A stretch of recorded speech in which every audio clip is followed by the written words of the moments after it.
Hey folks, Real Honesty with Jarmuthlin. I'm Jarmuthlin. This is my NXT Takeover War Games preview where, well, this is going to be one hell of a card, isn't it? I mean, even with the match that I'm not particularly excited for, this has the potential to be one fucking amazing show. I didn't think the NXT Takeover Chicago was going to be great, and it turned out to blow me away, so I'm pretty stoked for this. Even though some of the feuds I'm like, whatever, maybe they aren't going to be the best. I think that every match here has potential to deliver, even the one that I'm not necessarily a fan of being on the main card. So, on the dark match, which apparently is going to be taped for NXT TV the following week, Pete Dunne versus Johnny Gargano for the UK Championship. If that's what's going to go on, NXT TV and not on the main card, I know that they haven't hyped it all that much. One, I'm not sure why Johnny Gargano is, or Gargano, or however you pronounce it. Gives every, tomato. I'm not sure why he's fighting for the UK Championship. I mean, him and Dunne will deliver a great match. Don't get me wrong. I'm not saying that it won't be really, really, really, really good. I don't understand why Gargano's fighting for the championship, though. This is why NXT almost needs a mid-card title, unless they're going to make the UK title the mid-card title when it's not being defended at various indie promotions, UK promotions especially. But Dunne and Gargano will deliver a great match whether they are on the main card or whether they are going to be on NXT TV the following week. I still think it's kind of ridiculous to do this to Pete Dunne and to Gargano, who is hugely over, and Pete Dunne, one of my top 5 favorite superstars in WWE this year. And I mean, I know he's only had a handful of matches on WWE TV and a couple special events, including a Takeover Chicago, which against Tyler Bate, which is still my favorite match of the year. And with 2 months left, I don't think it's going to change. Who knows? Survivor Series. This event could end up blowing me away and could deliver a better match of the year candidate. Who knows? But anyway, Dunne versus Gargano. Not necessarily a fan of it being on the dark match, the pre-show, so to speak, or what will follow the following week for NXT TV. But hey, these guys can deliver a great match, and the crowd is going to be hot regardless. I would have had Cassius Ohno versus Lars Sullivan be on NXT TV the following week instead of on the main card. Now, I'm personally a fan of Lars Sullivan. I can see why some people aren't. I think that he's doing well. Yes, he's a bit of a generic big man. Yes, he is. But he's got a presence, and he's got some really, really good speed and some good ability. And he's got that intensity face down pretty well. I think what's going to happen is Lars Sullivan's going to win here. Cassius will give him a good showing. Cassius will give him a good match. Cassius may even knock him down a couple times. But Lars is going to win here. So I personally I think that I'm worried about the crowd not being as receptive to Lars. So maybe you should have put this instead of Pete Dunne versus Johnny Gargano on, NXT TV the following week. However, maybe these two will surprise. Cassius is a really, really good worker. Cassius, Chris Hero, whatever you want to call him. Really, really good physique jokes and everything aside. He's a really good performer. I think he can get a good match out of Lars, even if I would have swapped this with the UK title match, as I just said. But still, I'm going to give it a chance. Even if I don't agree with it being placed on the main card, I'm going to give this a chance. Then you have Velveteen Dream versus Aleister Black. It is technically black on black violence, and guess what? That's a joke because it's a joke. Velveteen Dream, my goodness. This gimmick is so... Patrick Clark is tremendous. He has sunk his teeth. He has sunk his whole damn body into this role. It is great. It is great. The vignettes I wasn't necessarily a fan of. He's really won me over. One, he hits an impressive sky elbow. It's not quite as impressive as Kairi Sane's. It's almost as impressive as Randy Savage's elbow drop. And yes, I said that. That's saying something. That's the height. That's the ability that Patrick Clark as Velveteen Dream is doing, with that elbow drop. And he's really got the character down. Him and Aleister have built a great, great feud. Aleister's going to win here. I wouldn't be opposed to Velveteen Dream beating Aleister since Aleister's been undefeated for just under 10 months at this point. But Aleister seems like he's getting groomed for a possible NXT title shot. Velveteen's still got probably about a year being in NXT before he gets called up. So there's time for him to get a win over a credible opponent. But this could be co-match of the night. Honest to God, it could. That's how excited I am about this. I think it's going to be really fun. And then you have, and I'm going to get to the NXT title match first, and then I'm going to do the women's match, and I'm going to do the War Games match. Drew McIntyre versus Andrade Cien Almas. One, I don't buy, as good as Andrade is, and he's tremendous in the ring, this heel turn has worked wonders. I don't believe for a second he's going to beat Drew McIntyre. And Drew McIntyre versus Adam Cole the night before Takeover is supposed to happen with Shawn Michaels as a special guest referee, at least as far as I know. I mean, I haven't heard any updates about it, but I was under the impression that match is still happening. So Drew McIntyre will obviously be champion still. I mean, I don't think turning this into a number one contenders match and giving Adam Cole the championship is a good idea. Give McIntyre at least a run until the Takeover at the just before the Rumble. So I have Drew McIntyre winning. Him and Andrade will have a really, really good match and really hard hitting. The thing is I just don't believe for a second that Andrade even deserves to be here. I don't believe that he should be competing for the championship. That doesn't mean that I'm not going to give him a chance.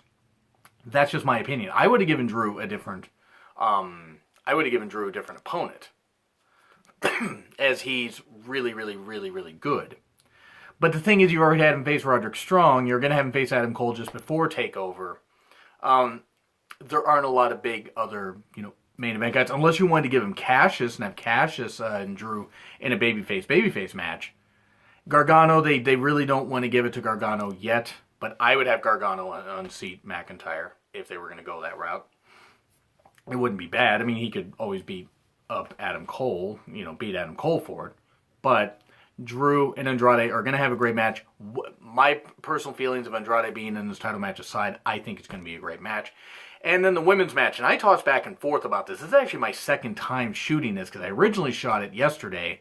I'm actually shooting it today, the 12th of November, as I look over at my calendar that you guys can't see. It's got an adorable dog on it. Really adorable white dog, playing in the leaves. And it looks confused as fuck. Anyway, but the women's match. I tossed back and forth my predictions about this. You have Kairi Sane, Ember Moon, Peyton Royce, and Nikki Cross. And it's a four-way women's match to determine the new women's champion. The least likely to win is Nikki Cross. And that's nothing against Nikki Cross. They could always surprise us, and that way Sandy has two of the championships.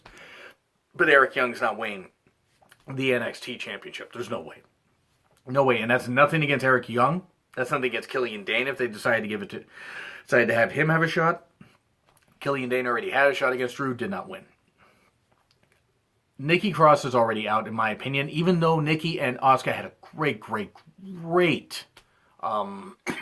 Falls Count Anywhere women's match for the title on NXT TV, I think sometime in June. And I have nothing but respect and adoration for Kairi Sane. Kairi Sane's not winning here. The problem is if Asuka if Ember Moon had beaten Asuka at TakeOver, and this was Ember Moon's first defense, you could have Kairi Sane win, and Ember Moon at least got a 3-month run out of it. But this is to determine a new champion. If you give it to Kairi Sane, and that's all due respect to her, then it feels like we're stepping back to Asuka territory. And that's nothing against Asuka. Asuka did great things for the women's division. You could argue the creative and the booking maybe stifled some of the women, but that's not faulting Asuka. Kairi Sane will not take the pinfall here. But Kairi Sane will not win. There is no way that Kairi Sane's winning here. And I'll be right back with my prediction, folks. Very short break. Thank you guys for waiting. I mean, obviously, if you guys are watching, you didn't even notice it was about a 10-minute break. But anyway, that leaves Peyton Royce and Ember Moon. Because Kairi Sane's not winning. She's not going to take the pinfall, but she's not winning. And it could be Ember Moon, because if you don't have Ember Moon win here, then what else do you do? She's had 3 cracks at it and hasn't won. I mean, at that point, you got to call her to the main roster, call her up to Raw. Have Ember and Naomi meet in a Royal Rumble, in that Women's Royal Rumble match that they're rumored to have. Have that clash. Or you can have Ember and Naomi team up.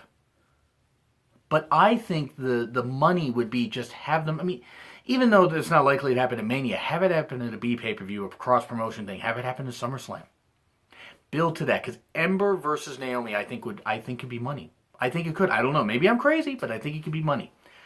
So if Ember doesn't win, then there's nothing more that can be done with her character. because she's had 3 cracks at it and has failed. After that, the audience will start to lose interest.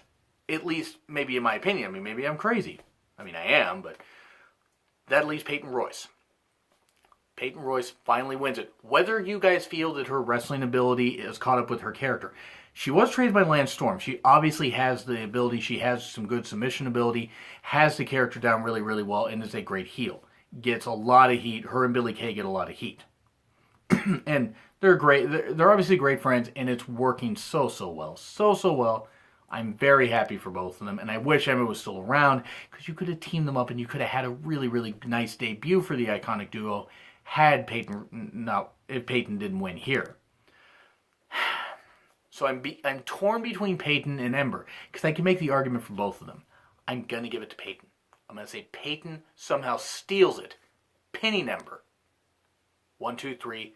You build Peyton up for a few months. She doesn't need a long run, but you build her up to the takeover at, let's see, right before Mania. So Mania's in so Takeover New Orleans. I had to think about where it was. Sorry, I was going to say Orlando, and I'm like, no, that was this year.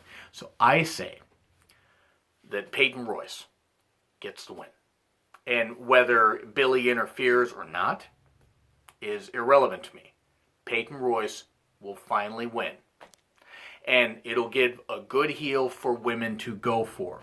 You could have Ruby Riott finally capture the championship. Or you could have Kairi Sane capture it.